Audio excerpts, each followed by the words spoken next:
Good evening. Welcome to another episode of Local Government Matters.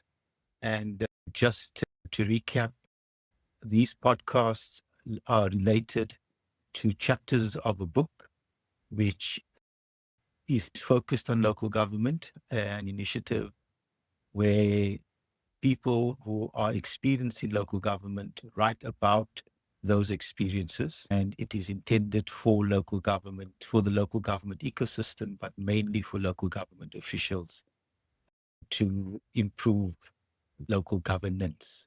So welcome. Today we are discussing which I think is probably one of the more important chapters, the nitty-gritty of municipal finance and the relationship between National Treasury and municipalities, or municipal governance, I should say.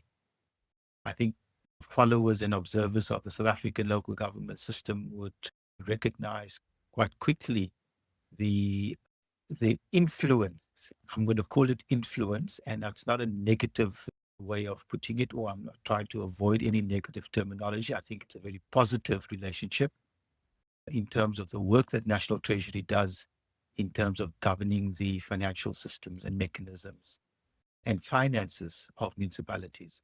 We are very fortunate to have two seasoned, experienced people in conversation here. Again, Johan Mettler from the city of Tshwane, the city manager, and then Jan Hutton from National Treasury, who deals fundamentally with local government and municipal finance. I'm going to hand over to Johan, who will be facilitating this conversation. Thank you. Over to you. Thank you very much, Ashraf. And just a word of welcome also to my colleague, Jan Hutton, as a Chief Director responsible for budget and budget oversight at the National Treasury. He is colloquially the man that everybody loves to hate, those that are in local government and those that must give account. But the two of us have a very good and a very constructive relationship, and Jan, it really is an honor for me to have this conversation with you. If we can just get it right, your responsibility at Treasury, please, just for the record. Johan, you're correct. I'm the Chief Director, Local Government Budget Analysis, and largely responsible for budget monitoring and oversight. Okay, now thank you, Jan. So that gives you an idea that Jan sees the numbers. So he can construct a story of local government, the rise, or if you want, the fall, just by looking at the numbers, which then tells a story of its own. So our focus really is going to be, as I was indicated, understanding the National Treasury assessment of municipal performance, of financial management, and also of structural viability. And then we'll be looking at the national-local fiscal interface, the funding, where it comes from, the accountability, who's holding whom to account, and any reforms that are taking place. And then also looking at new models of trust and support that may be needed from the center. So if we can start, Jan, if you look at the national role of the National Treasury, how does the National Treasury understand its role in relation to local government? With the balance between oversight and support and the relative autonomy of local government. Thanks, Johan. And again, thanks for having me. It's certainly a pleasure to have a conversation with you on this topical matter. So, colleagues, the Treasury's mandate is derived directly from the Constitution, and there's another number of provisions, but I think the two that's the most critical for this conversation is Section 215 and 216. Largely, 215 talks, Johan, about the Minister of Finance privilege as the only person that can determine the budget formats across spheres of government. And I was fortunate to be the agent of that process in the provincial context, but also in the municipal context. But the 2162 is the one that really matters, and it talks about Treasury norms and standards. It talks about GRAP, and it talks about uniform economic classification systems. So that's essentially where the Treasury derives its mandate from. Our Treasury norms and standards largely consist of both the Public Finance Management Act, the Municipal Finance Management Act, and the Division of Revenue Act stroke or Bill stroke Act. And that largely facilitate our monitoring and oversight responsibility. And if you look at the provisions in the Act, it talk about monitoring the implementation of municipal budgets. And by implication, what it means is the National Treasury oversee the national budget process. And then where we located in the Treasury in a division called Intergovernmental Relations, we look after the interests of provinces and municipalities, but by implication oversee their budget preparation processes. Now, if we then talk about the Treasury's role and how we see our role, there's essentially two roles, Johan. The one is a preventative role on the one hand, so that's where we give advice, guidance, and circulars and things like that. And you could argue that gives effect to Section 154 of the Constitution, a support type of role. So it's preventative in nature, it's guidance in nature, and then support. And then the Treasury's got another mandate, which is when the council's behavior or if things don't go according to plan, this is where the intervention responsibility also kick in. So on the one hand, it's preventative supportive guidance. And on the other side, there is the difference when you meet the thresholds as per the Constitution and as per Chapter 13 of the MFMA when there's the intervention role. Now, I think we are crystal clear that each sphere of government's got its own constitutional assignment and the autonomy, but within a framework, within a constitutional framework. And I think this is sometimes, Johan, where people get it wrong in a sense of national government do make contributions or financial contributions, and we operate within a cooperative governance approach or collaborative approach, but it is a system. It is about checks and balances, and it is when you do not exercise your autonomy that these safeguards that's been built into the Constitution. Thanks, Johan. Thanks, Jan. And that's exactly where I would want to relate an episode where we both were involved. But I want to deal with this issue, this relationship between the Treasury and local government, especially there where it becomes a bit contested. Has that relationship become more constructive or more strained over time? And I want to remind you of an experience that the two of us shared in Lekwa municipality where there was an intervention, and I came in there as the National Cabinet representative, and there was a very heated meeting where the question was asked, but who's in charge here? So with that example as a background, do you think that this relationship has become more constructive, or has it become more strained over time? If you ask my view on this matter, I think I've shared with you before that Treasury has made it its business, because it's one thing to determine norms and standards. It's another thing to issue a circular. It's another thing to issue guidelines. But if you don't have a understanding of your clients, and I have to say that Treasury has made it its business to really try and have a deeper understanding of the space of local government.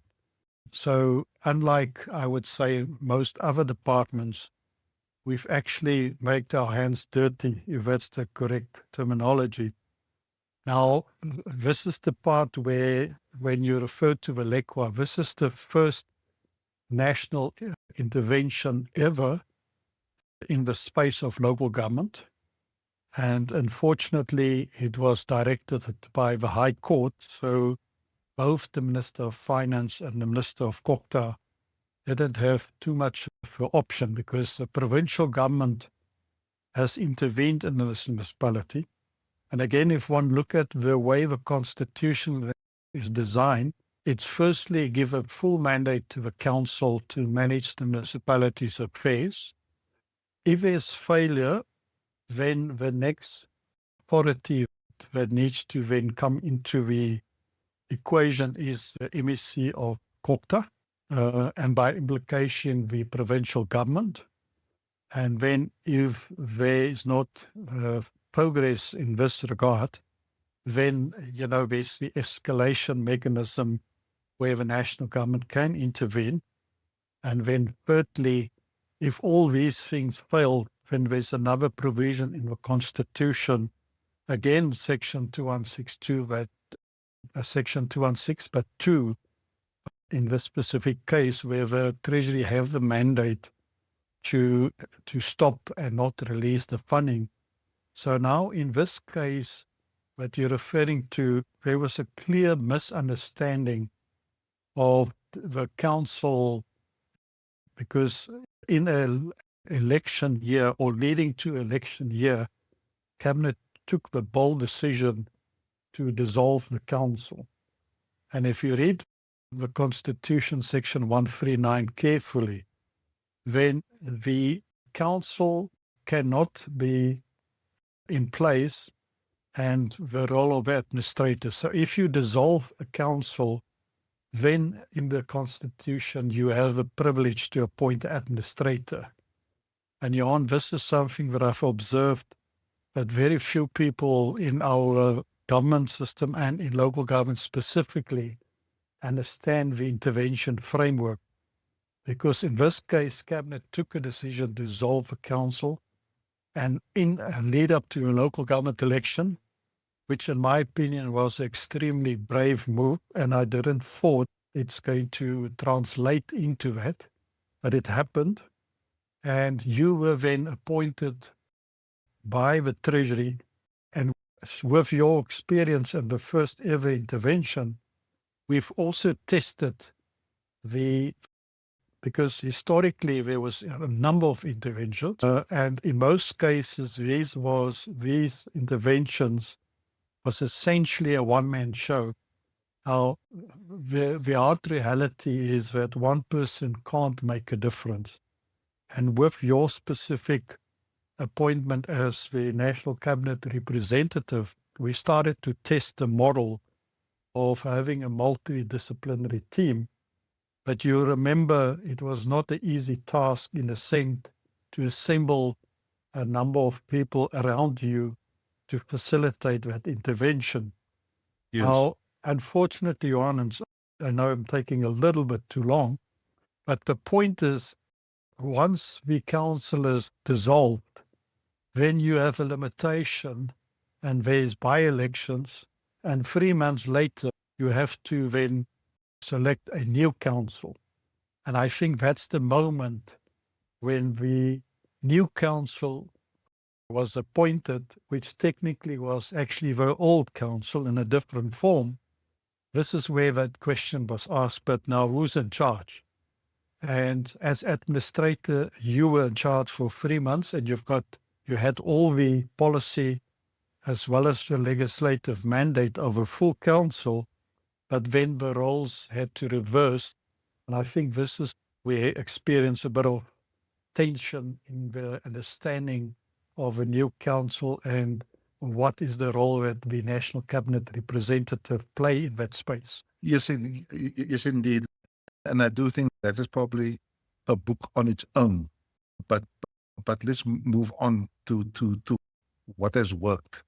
In your view, and I know that you have seen worst of municipalities and you're still seeing it, and you're seeing the best of municipalities. But are there municipalities that that demonstrate the power of the Treasury's fiscal framework. And in other words, those that have really risen to the top. I have conditional grants and the equitable share delivered on the promises. So Johan, again, it's a mixed bag. You have a scenario where, and unfortunate the numbers is not too much, but you have municipalities that is very small that receive allocation almost the same amount relative to a very similar municipality. In the one side of the equation, that municipality is extremely well managed. They deliver within the context of their mandate. And then you have the other extreme where a similar municipality with a similar profile receives a similar amount and it's a disaster.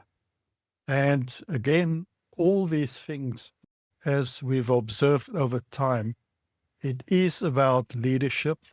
It is about management. So there is certainly examples, and if you follow the general report by the Auditor General, it's very clear to see who is those municipalities. I know there's a very small municipality in the Eastern Cape. That's a classic example. There's obviously Gauteng. That's the one.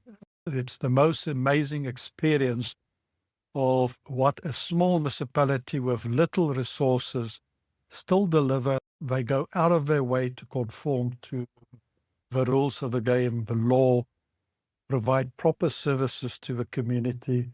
Then we have the example of Midwall in Gauteng, and then we have obviously one or two of the bigger metros that you could regard fall into that category. On as far as the equitable share and the grant system, so the way the fiscal system is designed, colleagues, is it's based on powers and functions directly derived from the Constitution. And in the local government space, the person that has the privilege to decide on powers and functions is the Minister of Kokta. Now, the Treasury has been asked to amend the fiscal framework, and there's obvious developments that's taking place. But if a policy work is not being concluded on powers and functions, then you're actually asking the Treasury to do something that is not practically possible, because the whole fiscal system based on national, provincial, and local government is on designed based on the powers and functions assigned in the Constitution, and therefore the funding flow in that sense. So the contribution from this in the form of the equitable share and grants, Johan, have been quite severe. If you look at the numbers over a 20-year horizon, or whatever term you want to use, you will see in the fiscal framework that's normally published as part of the national budget, included in the annual division of revenue bill / act, over time, the contribution, the equal share contribution as a share of nationally raised revenue increased from about 1 to 3% to just below 10%. Now, in percentage terms, it looks small, and rand value, it's significant. And so if you ask me, did the conditional grant system really delivered on the intended objectives, then the Treasury has recently done, for the first time in about 21 years of the existence of the Division of Revenue Act, have done a policy review. And the key question was, did the policy deliver the intended policy outcome? And unfortunately, the conclusion of it, it's a mixed bag, but more on the negative side. But let me pause here because I can elaborate on that a little bit more later. Okay, no, that's quite correct. When it comes to the policies and the grants and so on, you're quite correct. It's the execution thereof is really dependent on a can-do attitude, on leadership, and on being persistent, and to have an absolute intolerance for mediocrity. Those are the kind of things that has a significant impact on how these policies are then delivered upon. And I know we'll probably get to MSCOA and so on, but are there any particular policies or interventions that you think can really do the trick from a financial management perspective? We will get to some of the other things later on. Sure. Yes. So in this context, Johan, I don't think the leadership and local government do appreciate. We are one of the few countries in the world that have the concept of division of revenue. And essentially, it's a constitutional requirement. And what essentially it facilitates, so in the budget preparation process, the way the system is designed, national provincial government will largely conclude their budget processes. And by the time municipalities must prepare their tabled and adopted budget, they have a full spectrum of the allocations that will get their way. And remember, we've got a multi-year budgeting system. So they will know the equitable share, and it's in the form of 3-year allocations. Obviously, first year is what Parliament vote on with indicative numbers. Secondly, all the spectrum, all the grants. So I'm saying on the one hand, I don't think a lot of people appreciate that we are one of the countries in the world, and this is a transparency issue. Secondly, the division of revenue is essentially our redistribution tool. So this is where you take from the richest part of the country and you redistribute that well to those municipalities and parts of the country that, and we know, for instance, Gauteng and Western Cape is the economic hub of the country. But the way the fiscal system work and the design of the transfers work is that all the money gets put into a pot based on priorities by cabinet, then it's redistributed via the DORA, and those municipalities that have a smaller revenue base do then get compensated in the form of the equitable share per capita as well as the grants. Now, you did ask what is the things that is standing out. And so I think on the one hand, I would say we come from a regime, Johan, where nobody in the country knew what was the overall budget for local government. We knew what was the division of revenue allocations, but we didn't know what was the total revenue. We didn't know what was the total expenditure. We didn't know what was the performance. So we come from a regime where these things were not there at all. So therefore you allocate resources in a vacuum. And their transparency was one of those things that we try to facilitate via the financial management reform. And any country in the world, if you want to improve service delivery, the instrument that you use is financial management. And this is where obviously legislation like the public finance management, the MFMA, is actually the vehicle through which you do that. Now, a lot of people, when they look at the law, they just see compliance. With any meaningful reform in any situation that we have facilitated or were involved with, the first objective is to get compliance. But after having the Act in place since 2003, today we should be in a position where all municipalities 100% conform to the law. But that's not the reality. The reality is we still struggle with compliance-related matters. And therefore, we can't get to the spirit of a law.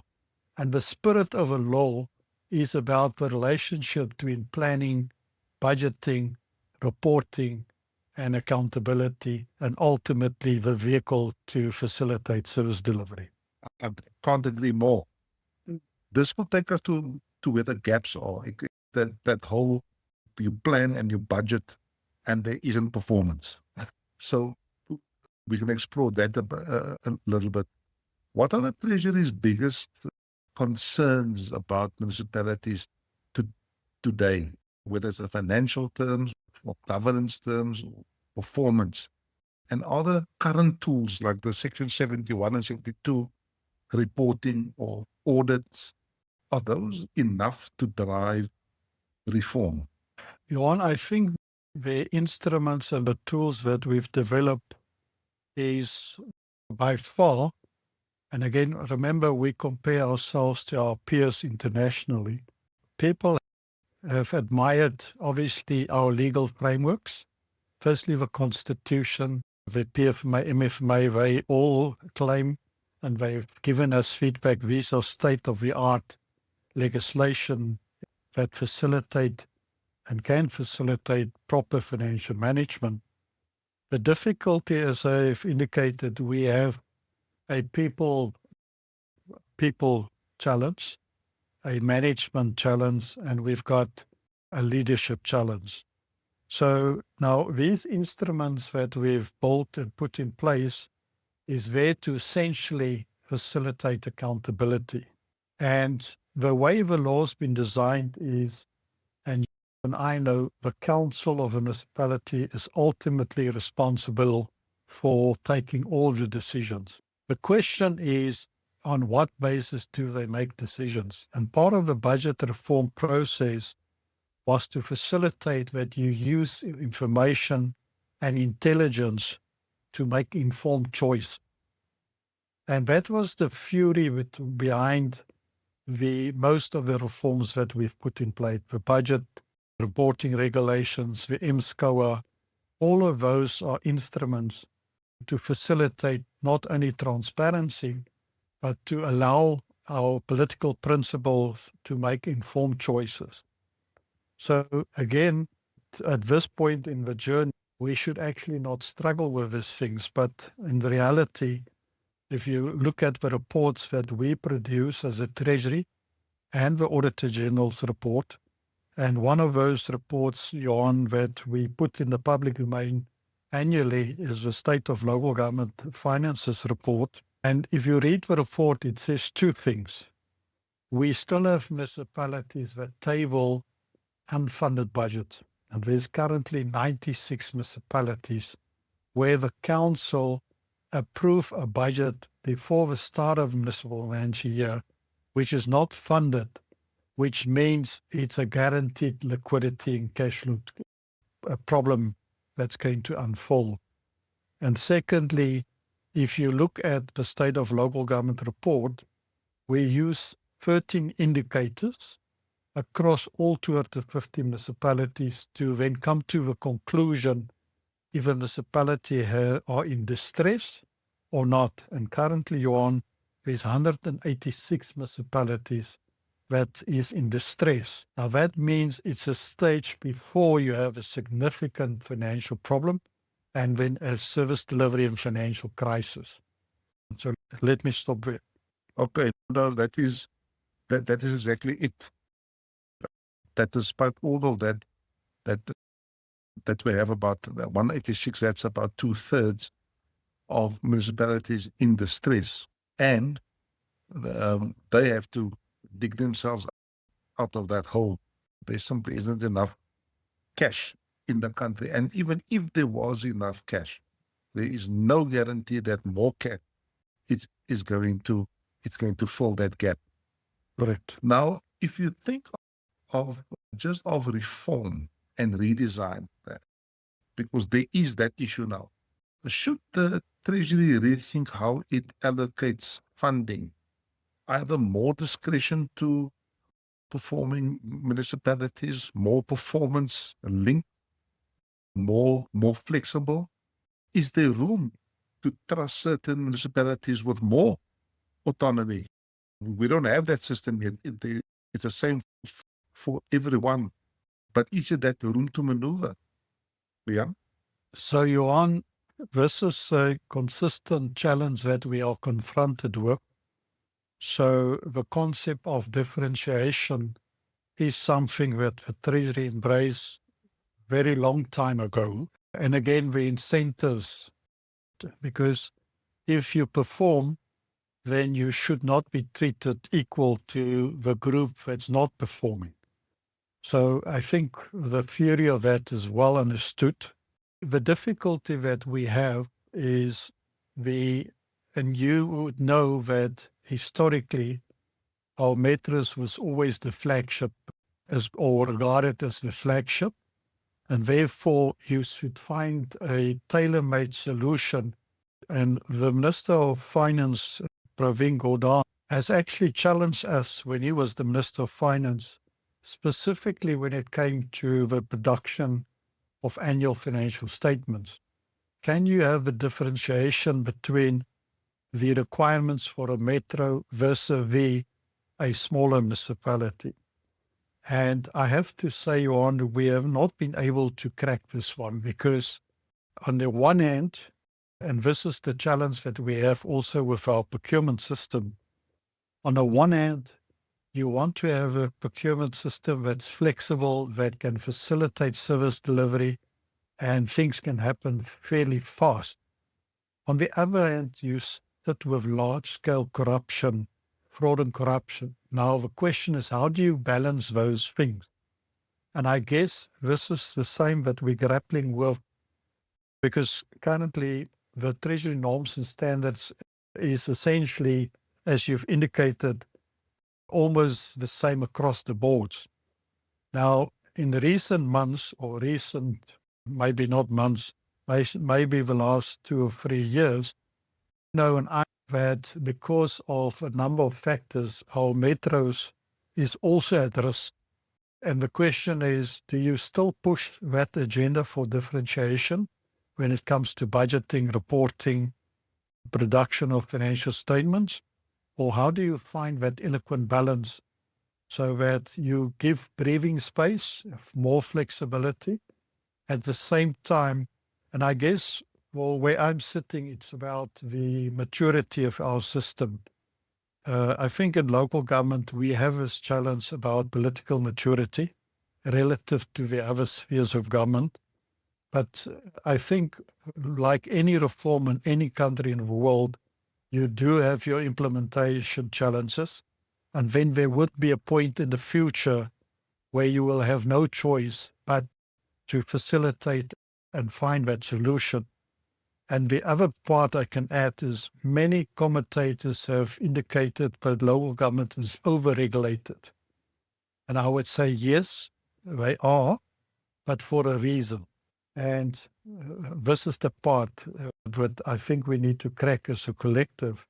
As the system mature, as people show signs of maturity, as they show signs that incentives can work, then we have to figure out how to reconfigure. But unfortunately, Johan, I don't have the answer to that one yet, despite all this experiences that we've collectively gone through. Jan, I do think that we have started to take those steps. And I would just like your reflections on institutional innovations that could improve the financial health and the functionality of local government. You have the Treasury has just recently started, I don't want to use the word experiment, but let's use it for the purpose of this discussion, with using grant funding, USDG, and making it more performance-based. We are having institutional reforms in terms of our services, making the services pay for themselves, the water and electricity, the refuse removal, and the water and sanitation. Do you think those institutional innovations could really do the trick for us? What's your view? It's early days, but what's your view?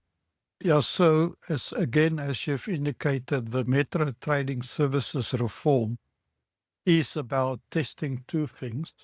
Firstly, the institutional arrangements, where the tariff services, now we know that assets assets managed.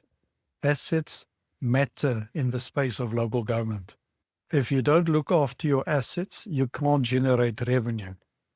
Secondly, your trading services is the golden egg. And we know historically electricity was the instrument through which we've done redistribution or cross-subsidization.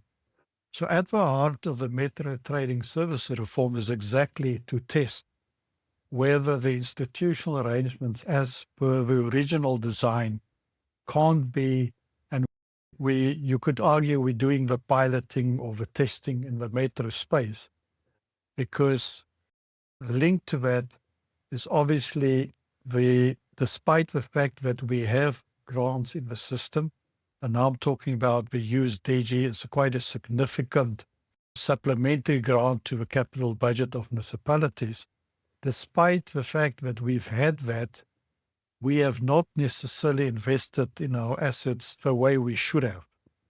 And you are correct, there's two elements to this reform. It's the institutional arrangements, and secondly, again, about transparency. So we are exploring that in addition to the annual financial statements and the annual report, but for each of the services, we then produce individual or specific sector, water and sanitation, water and electricity, energy, and then waste management, targeting the four tariff services to see if we can't enhance the transparency element. So it's institutional reform combined with transparency, and then a serious incentive component. And if there is incentive grants in the system, but it's not the majority. But with this reform, certainly, if we can get it right, then the intention as part of the policy reforms that emanate from that conditional grant or the Division of Revenue Bill policy research is to make most of the grants going forward incentive-based, and that there will be targets set that facilitate performance. Johan, so I think it's early days. We have been involved with the design now for, I would say, more than a year plus, and then the work before that.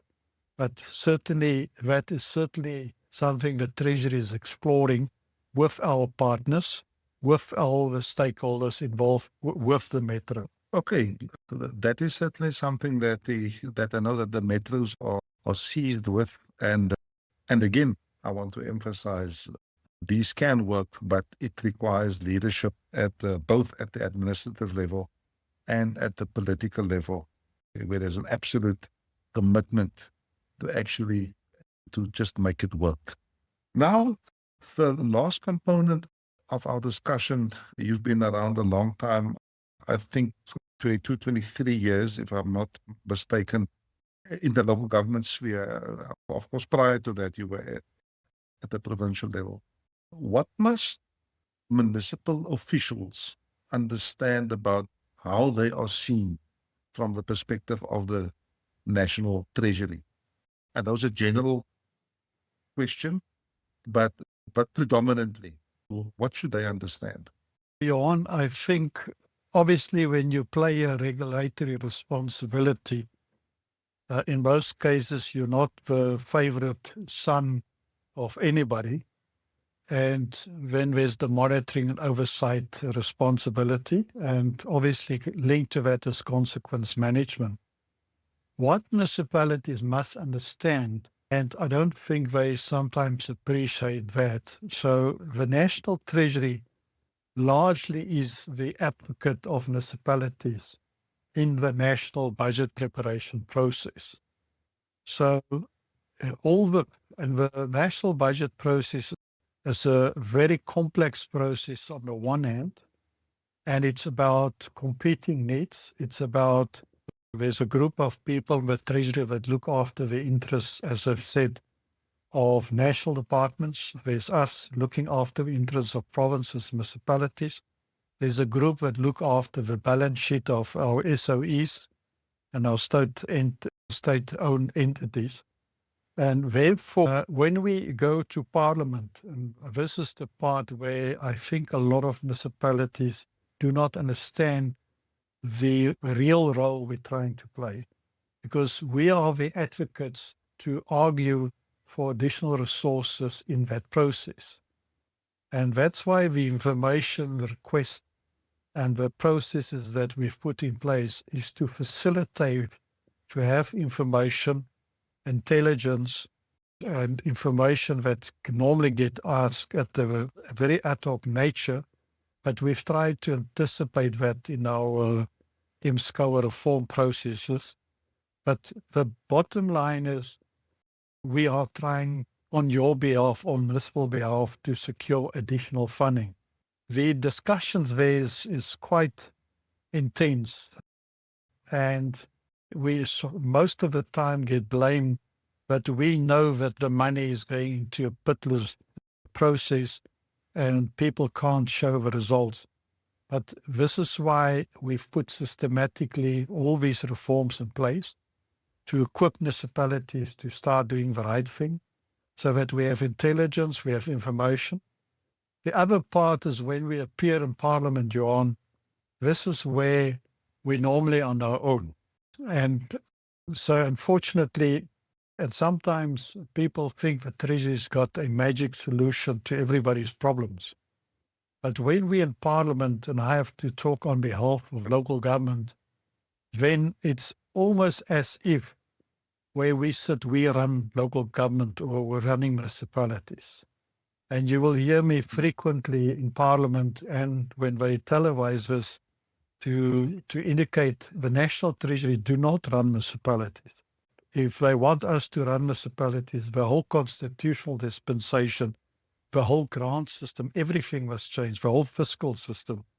So a council make the final decisions. We just do our monitoring oversight and we represent municipalities at those type of platforms. And therefore, we regard ourselves as your best or municipalities' best allies to look after their interests. Okay. And I think that's exactly it. Making the right decisions and the people that you have around you, it's quite something to also operate in a coalition environment. Sometimes you have 3 or 4 mayors in a term, but then you must still make the system work. What message would you give to mayors, CFOs, city managers trying to lead with integrity? What is maybe just a short and sweet one? Yeah, so Johan, I have the temptation to talk too much, so apologies for that. For the message to mayors is firstly, ethical leadership matters. Secondly, if you want to be a successful mayor, you need to surround yourself with the best people possible. Because sometimes our political principals feel that if they appoint people that have higher qualification or more experience, or even get a higher salary, that could potentially be a disaster. It is exactly the opposite. If you surround yourself with the best people possible, they will make you feel good and they'll make you look good. The last thing I would say is long-term vision of a municipality is important.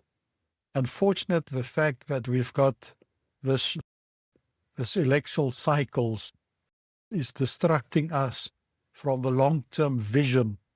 And any politician that take a long-term vision and have a long-term strategy and a long-term planning cycle and understand that they are contributing to that cycle, that is a recipe for success. This ad hoc and this short-term view or thinking about the world is not helpful at all.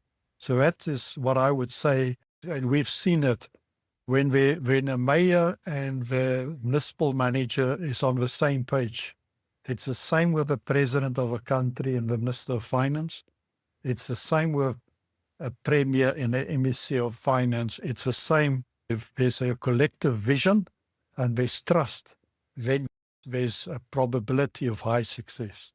Thanks, Jan. Jan, and then lastly, and if I overstep, you can say so, is that, but at a more personal level, you are used to making difficult decisions. Right now, there are municipalities that have received letters to say that you owe the water board, you owe ESCOM, you are not getting your equitable share. And I know exactly where in the system that kind of thinking would originate and find its way into a letter. But how do you deal with having to make difficult decisions like those? How do you de-stress? And what makes you wake up in the morning energized to continue in that vein at the personal level? Yeah. Yes, that's a very difficult one. It's not in any Treasury official's interest to use penalized mechanisms or the stopping of the equitable share is the absolute last resort. We are coming from a regime where, generally speaking, there was not really that appetite to on, whereas with our challenges that we have and the impact we see in the Auditor General's report, the negativity associated, but there's much more traction politically to endorse these actions by the Treasury. It's punitive in nature. Unfortunately, one of the worst things you can do is you deduct the pension contributions from a official, and then when they want to go into retirement, there's nothing to pay over. And not only is it a criminal offense, but that's the things that, from a Treasury perspective, it's part of why these processes are endorsed by our minister. Now, Johan, you may not know, but I'm a serious Formula One supporter. So I also know in the morning if I wake up and it's on my way to the office and I see any pamphlet or billboard on anything on the municipality, then I know that day the minister is going to ask for a comprehensive briefing note. So my team is geared for this, so we know we can anticipate these things. But I think ultimately it's about trying to have a balance between work, family time, and then, as I said, I do like my sport, and I also I like comedy. Johan, you may not know this. That's a surprise, yeah. So I like comedy, and for some reason, that's a way in which you can completely divorce you from all the stress and try and find a way to just switch off. And it's not easy, you know it, I know it, but you have to do something to have a proper balance. Okay, Jan, no, thank you very much. I try walking, not try walking, I actually do it long distances, and that helps for me. But Jan, thank you very much for your participation. And this discussion really illuminated the role that the National Treasury is playing within the greater constitutional framework. And it's not always understood. That much I know, because I've been working on both sides. But it is the critical hand, steady hand on the toe that will make sure that things are more or less okay. Ashra, you can close. Thank you. Yeah, thank you very much. I suppose a Treasury official liking comedy is important because municipal governance can sometimes be a parody. So thank you, thank you, Jan. Thank you very much for a really fascinating conversation again. I think you've really unpacked a lot of what goes into managing municipal finance from a Treasury point of view, and the fact again, leadership and being farsighted and being dedicated. Thank you very much, Jan, and thank you to you, Johan, for managing a very nice conversation. It was a really good one. I enjoyed this. Thank you. Thank you so much. Thanks, colleagues. Have a good evening. Cheers. Same to you. Bye-bye.